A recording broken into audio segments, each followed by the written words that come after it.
Diabetes में basically तीन reason होते हैं जिससे हमारी निगाह कमजोर हो जाती है। एक, डीएमई जिसको डायबिटिक मैकुलर एडिमा बोलते हैं, मतलब पर्दे में सूजन आ जाना। नंबर दो, हेमरेज जिसको हम ब्लीडिंग बोलते हैं, पर्दे में ब्लीडिंग हो जाना। अब ब्लीडिंग पर्दे में हो सकती है, पर्दे के आगे भी हो सकती है। तो अगर ब्लीडिंग होती है तो निगाह कम हो सकती है। तीसरा रीजन है पर्दा सरक जाना, जिसको हम डिटैचमेंट भी बोलते हैं।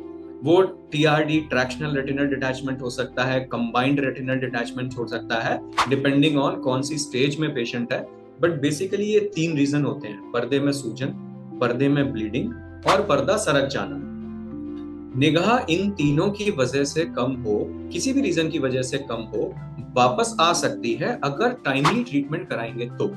अगर टाइमली ट्रीटमेंट कराएंगे मतलब कि डीएमई के लिए इंजेक्शंस होते हैं, ब्लीडिंग के लिए लेजर्स और ऑपरेशन होता है, अगर पर्दा सरक गया है तो उसके लिए ऑपरेशन होता है।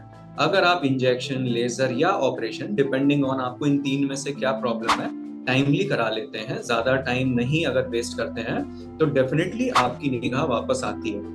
निगाह वापस नहीं आने का रीजन ये नहीं होता है कि आपको स्वेलिंग हो गया है, ब्लीडिंग हो गया है या पर्दा सरक गया है। निगाह नहीं आने का reason most of the patients में, ज्यादातर मरीजों में ये होता है कि टाइम रहते आपने सूजन का ट्रीटमेंट नहीं कराया, टाइम रहते आपने ब्लीडिंग का ट्रीटमेंट नहीं कराया, टाइम रहते आपने पर्दा सरक गया उसका ट्रीटमेंट नहीं कराया।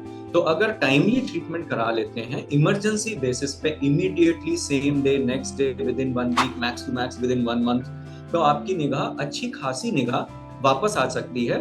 ये बेशक पूरी ना आए, लेकिन वर्केबल विजन तो डेफिनेटली आ जाता है, जिससे आप अपनी डेली एक्टिविटीज आराम से कर सकते हैं।